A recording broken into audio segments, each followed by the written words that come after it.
health. Reboot your body. Omega 3 oil extracted from algae. Strong heart, sharp mind, healthier you. Namaste, welcome to iDreams Social Spotlight with Kavita.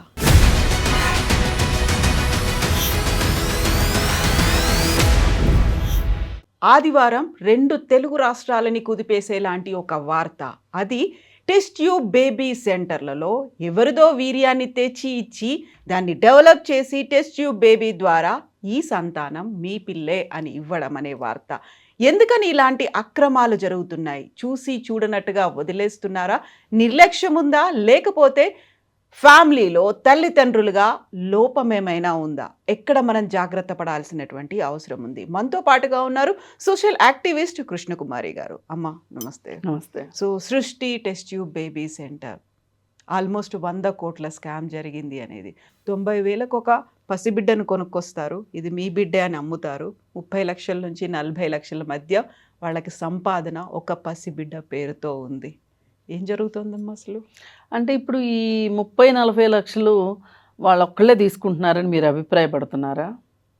మధ్యలో చాలామందికి వాటాలు వెళ్తున్నాయి. అలానే నేను test tube centre వాళ్ళని ఏమి వెనకేసుకు రావట్లేదు, అందరినీ అనట్లేదు, అసలు వాళ్ళని వెనకేసుకు రావట్లేదు. మన వ్యవస్థలోనే లోపం ఉందని చెప్పటం నా ఉద్దేశం. ఎవరికి చేరాల్సిన ముడుపులు వాళ్ళకి చేరుతున్నాయి. ఏ ముడుపులు ఎవరికి చేరకపోతే ఆమె పైన 10 కేసులు ఉంటే ఆమె ఎలా బిజినెస్ రన్ చేయగలుగుతుంది చెప్పండి? మనలో మాట. ఇప్పుడు బిడ్డలు కావాల్సిన వాళ్ళది అదొక బలహీనత. ఆ బలహీనతను ఆసరా చేసుకొని వీళ్ళు మోసం చేయగలుగుతున్నారు. వాళ్ళకి బిడ్డ కావాలి, వీళ్ళు బిడ్డని ఇస్తారు. ఇప్పుడు ఈమె ఏం చెప్పింది? టెస్ట్ ట్యూబ్ విధానం కాదు, సరోగసీ విధానం ద్వారా బిడ్డనిస్తాను అని చెప్పింది మీకు. అయితే సరోగసీకి ఒక ఫ్యామిలీ ఒప్పుకుంది అని చెప్పింది. వాళ్ళు వైజాగ్లో ఉన్నారు అని చెప్పి వైజాగ్లో వాళ్ళ సెంటర్లో ఆ అమ్మాయిని చూపెట్టి ఈ అమ్మాయే మీ బిడ్డను కంటది అని చెప్పింది. సరే, బిడ్డ కన్నారు, ఇచ్చేశారు. వీళ్ళు ఇచ్చే ముందే ఏమడిగారంటే బిడ్డను తీసుకునేటప్పుడే మాకు డిఎన్ఏ టెస్ట్ కావాలి అని అడిగారు. ఏదో కొంచెం అవేర్నెస్ ఎక్కువగా ఉన్నట్టుంది వీళ్ళకి.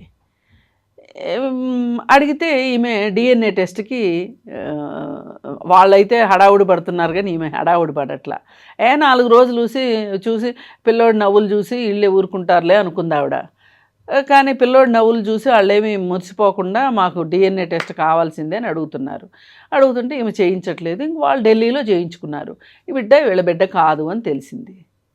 ఇప్పుడు సరోగసీ విధానం అంటే ఏంటి? ఈమెలో ఉన్న అండాన్ని అతనిలో ఉన్న వీర్యాన్ని కలిపి బిడ్డని పిండాన్ని తయారు చేసి ఆమె గర్భంలో ప్రవేశపెడతారు. ఇది విధానం. అయితే ఈ ప్రాసెస్లో ఈ అండాన్ని, ఈ వీర్యాన్ని, వీటన్నిటినీ కలిపి చేసి ఈ కష్టాలన్నీ ఎందుకు పడాలి? ఒక మనిషి ఆల్రెడీ భార్యాభర్త ఇద్దరు, ఒక భర్త ద్వారా ఒక భార్య గర్భవతి అయింది, ఆమె బిడ్డను ఇచ్చేస్తానంటుంది. ఆమె సరోగసీ మదర్ అని చెప్పింది. ఆమె న్యాచురల్గానే భర్త ద్వారా బిడ్డను కన్నది, బిడ్డను వీళ్ళకి ఇచ్చేసింది. ఇప్పుడు ఈమెకి మిగతా 60 చాకరీ అంతా తగ్గిపోయిందా లేదా? డాక్టర్గా ఆమె చేయాల్సిన చాకరీ తగ్గిపోయింది కదా. ఇప్పుడు పిండాన్ని తయారు చేయడమే కాదండి, మళ్ళీ ఆ పిండాన్ని ఆ అద్దె గర్భంలో ప్రవేశపెట్టి ఆమెను కాపాడాల్సిన అవసరం. రెగ్యులర్గా మానిటర్ చేయాలి, ఆమెకి ఇన్సూరెన్స్ కట్టాలి. ఆమె ఎన్ని రూల్స్ ఉన్నాయో సరోగసీ చట్టంలో. ఒకప్పుడు అసలు ఇన్ని రూల్స్ రెగ్యులేషన్స్ లేవు సరోగసీ చట్టంలో. ఇప్పుడు 2021లో కానీ 2022లో కానీ సరోగసీ చట్టం వచ్చింది.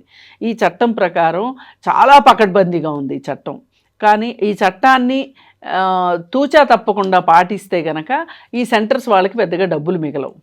ఎందుకు మిగలవంటే ఇది ఒకసారితోటి సక్సెస్ అయ్యే ప్రోగ్రాం కాదు ఇది. ఇది పదే కనీసం ఒక 2-3 ట్రయల్స్ అయినా అయితే కానీ ఆ పిండం నిలబడదు. మళ్ళీ ఆ పిండాన్ని తీసుకెళ్ళి ఆ గర్భంలో పెట్టిన తర్వాత అది అబార్షన్ అవ్వదు అనే గ్యారంటీ లేదు. యాక్సెప్టెన్స్ అనేది అక్కడ కూడా ఉండాలి. పైగా ఇలాంటి బిడ్డలు ఇలా కనేటప్పుడు కంటిన్యూస్గా 6 నెలల వరకు ఈ పిండం గుండె కొట్టుకుంటుందా లేదా, ఈ అవయవాలు తయారవుతున్నాయా లేదా, తల్లి ఆరోగ్యం బాగుందా, బిడ్డ ఆరోగ్యం బాగుందా, బిడ్డ గ్రోత్ బాగుందా లేదా, ఇదంతా చూసుకోవడానికి ఒక డాక్టర్ని ప్రత్యేకంగా ఆమె కోసం పెట్టాలి, ఒక పర్యవేక్షకురాలని పెట్టాలి. ఇంత చాకిరి ఎందుకు? ఎవరో వచ్చి బిడ్డను కనేసి వీళ్ళ మొహాన్ని వేయటానికి సిద్ధంగా ఉన్నప్పుడు ఇంత చాకిరి ఎందుకు చేయాలి అనుకుంది ఆవిడ. నిజానికి ఈ బిడ్డ కావాలనుకునే తల్లిదండ్రులకు కనుక ఈ అవేర్నెస్ లేకపోతే ఈ కథ సుఖాంతం అయ్యేది. అసలు మనం మాట్లాడుకునే వాళ్ళమే కాదు. అవును కదా, పట్టుబట్టి డిఎన్ఏ టెస్ట్ కోసం వెళ్ళడమే జరిగింది. అయితే ఇక్కడ దీని విషయంలో మార్పులు రావాలి అంటే అసలు టోటల్గా సరోగసి విధానాన్నైనా రద్దు చేయాలి ఒకటి. రెండోది పూర్తిగా పర్యవేక్షించాలి. అసలు నిజంగా వీళ్ళకి పర్యవేక్షించే బుద్ధి జ్ఞానమే కనుక ఈ ప్రభుత్వాలకు ఉంటే, కనుక ఈ యంత్రాంగాలకు ఉంటే, ఆమె మీద 10 కేసులు ఉంటే ఆమె ఎట్లా నడుస్తుంది చెప్పండి మీరు. ఇక్కడ అలసత్వం ప్రభుత్వాందే. ఇప్పుడు మోసం పోయేవాళ్ళు ఉన్నప్పుడు మోసగించే వాళ్ళు ఎప్పుడు రెడీగా ఉంటారండి. ఇది ఒక వ్యాపారము, అవునన్నా కాదన్నా. మరి ప్రభుత్వం చేయాల్సిందేంటి? ఇది వ్యక్తిగా నేను చేసే పని కాదు, మీరు చేసే పని కాదు. మనం సమస్యల గురించి మాట్లాడి ఒక అవగాహన తీసుకొస్తాం అంతే. కానీ మన చేతిలో ఏం లాఠీ లేదు కదా, మన చేతిలో చట్టం లేదు కదా. ఏం చేసినా వాళ్ళు చేయాల్సిందే కదా. వాళ్ళు ఎందుకు చేయట్లేదు? 10 కేసులు ఉన్న మనిషి ఎట్లా చేయగలుగుతుంది? ఈ బిజినెస్ అంతా రన్ అవ్వడానికి కొంతమంది పేదరికం కూడా కారణం, కొంతమందికి అనారోగ్యం ఒక కారణం. ఇలా రకరకాల కారణాలతో ఈ బిజినెస్ నడుస్తుంది. 3 పువ్వులు 66 కాయల్లాగా నడుస్తుంది. వాళ్ళకైతే సెంటర్స్ వాళ్ళకైతే డబ్బులు వస్తున్నాయి. తద్వారా కొంతమంది ఆఫీసర్లకి, పోలీసులకి అందరికీ డబ్బులు ముడుతున్నాయి. అంతా బాగానే ఉంది. కానీ నష్టపోయేది ఎవరు అంటే వీళ్ళ మాటలు నమ్మి ఈ వైద్యం చేయించుకుంటూ ఆరోగ్యాలు పోగొట్టుకుంటున్న ఆడవాళ్ళ పరిస్థితి దీనమైన పరిస్థితి అండి. ఓకే, బిడ్డను కనలేదు. ఏ తల్లి అయినా సరే బిడ్డని కనలేకపోతే 1-2 ట్రయల్స్ వేస్తుంది. ఆ తర్వాత ఆ ట్రయల్స్ వేయడానికి ఒక నరకం చూస్తారు ఆడవాళ్ళు. ఈ ఫెర్టిలిటీ సెంటర్స్కి వెళ్ళే ఆడవాళ్ళ పరిస్థితిని కనుక మనము వాళ్ళు డైరెక్ట్గా చెప్పకపోవచ్చు, కానీ మనకి వ్యక్తిగతంగా చెప్తారు. నేను కొంతమంది మాటలు విన్నాను, నాకు అనిపించింది నిజంగా బిడ్డల్ని కనాలనుకుంటే న్యాచురల్గా బిడ్డలు పుడితే అంత అదృష్టం ఇంకొకటి లేదు. అసలు ఇంకేమీ అంతకు మించిన ఐశ్వర్యం కానీ అదృష్టం కానీ లేదనిపించింది. ఆ హార్మోన్లు ఇంజెక్షన్లు చేయించటాలు, రెగ్యులర్గా టెస్ట్లకు వెళ్ళడాలు, అవి ఐయుఐ అంట, ఐవిఎఫ్ అంట, ఇంకే మొత్తం 3 ప్రక్రియలు ఉన్నాయి దీంట్లో. ఇవన్నీ దాటిన తర్వాత సరోగసి. ఇవన్నీ అవసరమా చెప్పండి? అసలు ఇప్పుడు బిడ్డలు లేకపోతే ఏం కొంపలు అంటుకుపోతాయి చెప్పండి? మన బిడ్డలే కావాలి అనే పట్టుదల ఇది పెద్దవాళ్ళ దగ్గర నుంచి వస్తుంది. ఈ డిమాండు తల్లిదండ్రుల వైపు నుంచి, అబ్బాయి తల్లిదండ్రుల వైపు నుంచి మరీ ఎక్కువగా వస్తుంది. అమ్మాయి తల్లిదండ్రులు ఎంతో కొంత కాంప్రమైజ్ అవుతున్నారు. మన అమ్మాయి ఆరోగ్యం పాడవుతుంది కదా అనే ఒక ఆలోచన. అంటే ఎవరమ్మ చచ్చిపోతే వాళ్ళకి ఏడుపు వస్తుంది అన్నట్లు, ఎవరి బిడ్డకు కష్టం వస్తే ఆ తల్లికే కదా బాధ ఉండేది. వాళ్ళన్నా సర్దుకుంటున్నారు, కానీ అబ్బాయి తాలూకు వాళ్ళు సర్దుకోవట్లా. ఓ పక్కన అబ్బాయికి స్పెర్మ్ కౌంట్ తక్కువ ఉంది అని తెలిసినా కానీ వాళ్ళు బిడ్డను పెంచుకుంటే నష్టం ఏంటి అని లేకోకుండా ఎవరి స్పెర్మ్ అయినా పర్వాలేదు, మా కోడలు ప్రెగ్నెంట్ అవ్వాలి అని కోరుకోవటం. అంటే ఈ బిడ్డల్ని కనడం ఒక సొసైటీలో ఒక ఏమంటారు కదా, ఒక మర్యాద, ఒక గౌరవం, ఒక స్టేటస్ సింబల్ లాగా అయిపోయింది. మరి ఎందుకండి ఇంత ఇవన్నీ మనం మనుషులు సహజత్వానికి దూరంగా వెళుతున్న కొద్దీ వచ్చే సమస్యలు ఇవన్నీ. అమ్మ ఇప్పుడు ఒక కేసు ఢిల్లీ దాకా వెళ్ళారు, వాళ్ళంతటా వాళ్ళు డిఎన్ఏ టెస్ట్ చేయించుకున్నారు కాబట్టి పోలీస్ స్టేషన్కి వెళ్ళింది, ఇది బయటపడింది. ఇమాజిన్ కొన్ని ఏళ్లుగా ఇదే జరుగుతోంది. హైదరాబాద్, విజయవాడ, విశాఖపట్నం 3 దేశమంతా సెంటర్లలో ఇదే జరుగుతుంది. మీకు ఒకటి తెలుసా, అసలు గుజరాత్లో ఇది ఒక కుటీర పరిశ్రమ, సరోగసీకి సరోగసి. ఇప్పుడు మన మంచు లక్ష్మి కూడా గుజరాత్ నుంచే, గుజరాత్లోనే బిడ్డను కానీ తీసుకొచ్చుకుంది సరోగసి పద్ధతిలో. ఆమె బోల్డ్గా చెప్పింది. ఇప్పుడు ఆమె కనుక చెప్పకపోతే మనం చెప్తే పెద్ద కేసు అవుతుంది. ఆమె చక్కగా బోల్డ్గా చెప్పింది, నాకు ఆరోగ్య సమస్యలు ఉన్నాయి, నేను గుజరాత్లో బిడ్డను కన్నాను, తీసుకొచ్చుకున్నాను. గుజరాత్లో ఇది ఒక జీవనాధారం చాలామందికి. ఇప్పుడు వైజాగ్లో బిడ్డను కని చెల్లారు చూడండి, వాళ్ళకు కూడా జీవనాధారం అది. ఇప్పుడు కొంతమంది అబ్బాయిల్ని కూర్చోబెట్టారు అక్కడ, నాకు చాలా బాధ అనిపించింది. పేదరికం ఎంత పనిచేయిస్తుంది మనుషుల్ని అని. వాళ్ళు వీర్యాన్ని అమ్ముకోవడానికి వచ్చారు, అండాలను అమ్ముకుంటున్నారు అమ్మాయిలు. అది కూడా పెళ్లి కాని వాళ్ళు కూడా, కాలేజీలో ఉన్న వాళ్ళు డబ్బు ఇస్తున్నారని, పాకెట్ మనీకి వస్తాయేనో, లేకపోతే విలాసాలకు వస్తాయేనో, లేకపోతే కనీస అవసరాలకు వస్తాయోనని. అసలు ఆ దుస్థితి, రక్తం అమ్ముకున్నట్లే కదండి ఇది కూడా ఒక రకంగా. అంటే పేదరికం ఎంత పని చేయిస్తుందో చూడండి. లేదు అనుకుంటే ఇవాళ మార్కెట్ మనుషుల్ని ఎట్లా నడిపిస్తుందో చూడండి. మాల్స్లో సినిమా చూడాలి, మాల్స్లో లంచ్ చేయాలి, మాల్స్లో బట్టలు కొనుక్కోవాలి. వీటికి డబ్బులు ఎక్కడి నుంచి వస్తాయి? ఇప్పుడు ఒక కుటుంబంలో అర్థమైపోయింది ఇది మా బిడ్డ కాదు అనేది తెలిసింది. అలాంటి వందల కుటుంబాల్లో ఇప్పుడు ఒక అనిశ్చితి అనేది ఉంటుంది కదా, నిజమైన ఒకటే పిల్లడు కాదేమో. అసలు దీన్ని ఇంతంత మనము గ్లోరిఫైడ్గా మాట్లాడుకోవటం కూడా రాంగ్ నన్ను అడిగితే. ఇప్పుడు నేనే ఉన్నా, నా బిడ్డ అని నేను నమ్ముతున్నా, నా బిడ్డ కాదు అని నాకు తెలిసినా తెలియకపోయినా నేను ఒక మాతృత్వాన్ని చవి చూశాను నా బిడ్డ ద్వారా. దేర్ ఇన్స్ ద మ్యాటర్. ఇలా తీసుకోగలగాలి. ఇలా తీసుకునే మనస్తత్వం ఉంటే అసలు బిడ్డలు లేకపోయినా పర్లేదు, ఏ బిడ్డనైనా పెంచుకుంటాను అనుకుంటారు. మనుషులకి ఆ మనస్తత్వం రావాలని నేను కోరుకుంటున్నాను. అప్పుడు ఈ బిజినెస్లు రావు, ఈ పుట్టగొడుగుల్లాగా ఈ బిజినెస్లు పుట్టవు. నాకు తెలిసిన వాళ్ళు ఒకళ్ళు ఉన్నారు, బిడ్డలు లేరు, చూశారు ఒక 15 ఏళ్ళు వెయిట్ చేశారు. ఇలా ఫెర్టిలిటీ సెంటర్లకి డబ్బులు పోసారు. చివరికి ఎవరో చుట్టాల్లో ఎవరో మూడోసారి కూడా అమ్మాయి పుడుతుంది అని తెలిసి వాళ్ళు అబార్షన్ చేయించుకుంటామంటే వీళ్ళు మాట్లాడి లీగల్గా బిడ్డను తీసుకొచ్చుకున్నారు. గమ్మత్తు, ఆ బిడ్డను తెచ్చుకున్నాక వాళ్ళకి 2 పిల్లలు పుట్టారు. అంటే ఏంటంటే హ్యాపీ హార్మోన్స్ వస్తాయి బిడ్డ మన దగ్గరకు వచ్చినప్పుడు. చాలామంది అక్క పిల్లలను చెల్లెల పిల్లలను పెంచుకున్న తర్వాత బిడ్డలు వస్తారు. అయితే వాళ్ళ ప్రిఫరెన్స్ వాళ్ళకి ఇస్తారు, అది వేరే విషయం అనుకోండి. అయితే నేనేమంటున్నానంటే ఇలా చెయ్యండి, బిడ్డలను కనండి. ఇలా కూడా కాలేదు, కనకండి. చక్కగా ఎన్ని చోట్ల ఎంతమంది తల్లిదండ్రులు లేక అల్లాడుతున్నారు చిన్న బిడ్డలు.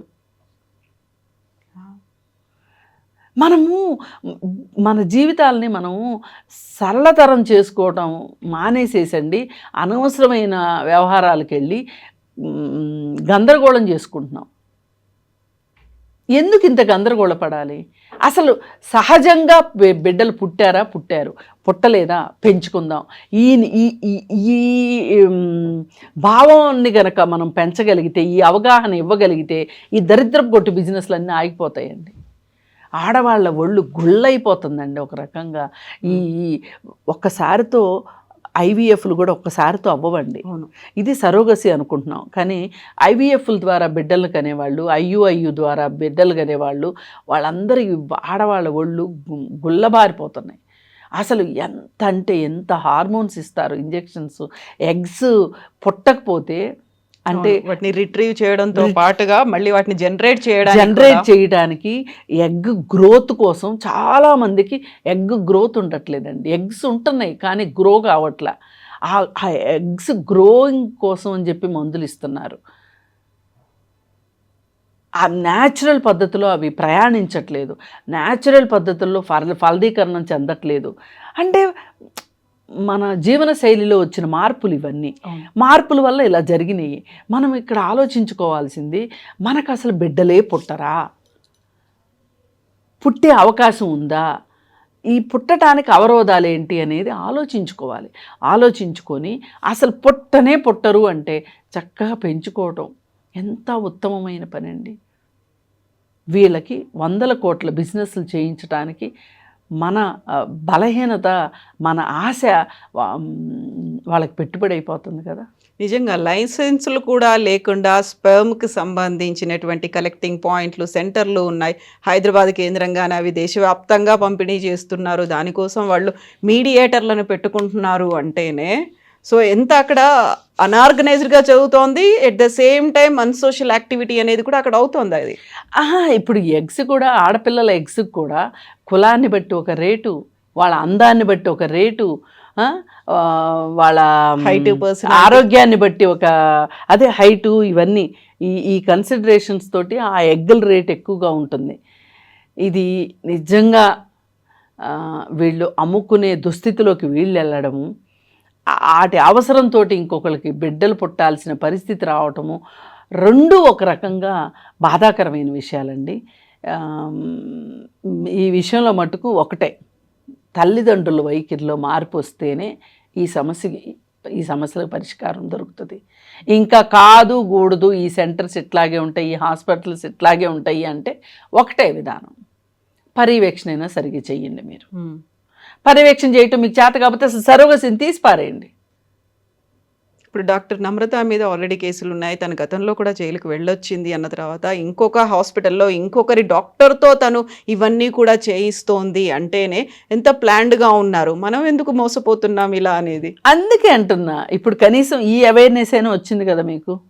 ఇప్పుడు వాళ్ళు డిఎన్ఏ టెస్ట్ అడిగారు, డిఎన్ఏ టెస్ట్ చేయించి ఇవ్వాల్సిన బాధ్యత ఆవిడకుంది. ఇప్పుడు ఒకటండి, మనం బంగారం షాప్కి వెళ్తాం, మన ఇంట్లో 999 క్యారెట్స్ హాల్ మార్క్ ముద్రున్న బిస్కెట్ మన దగ్గర ఉంటుంది. ఆ బిస్కెట్ తీసుకెళ్ళి బంగారపు షాప్లో ఇస్తాము. మన బంగారంతోనే చేశారని గ్యారంటీ ఏంటి?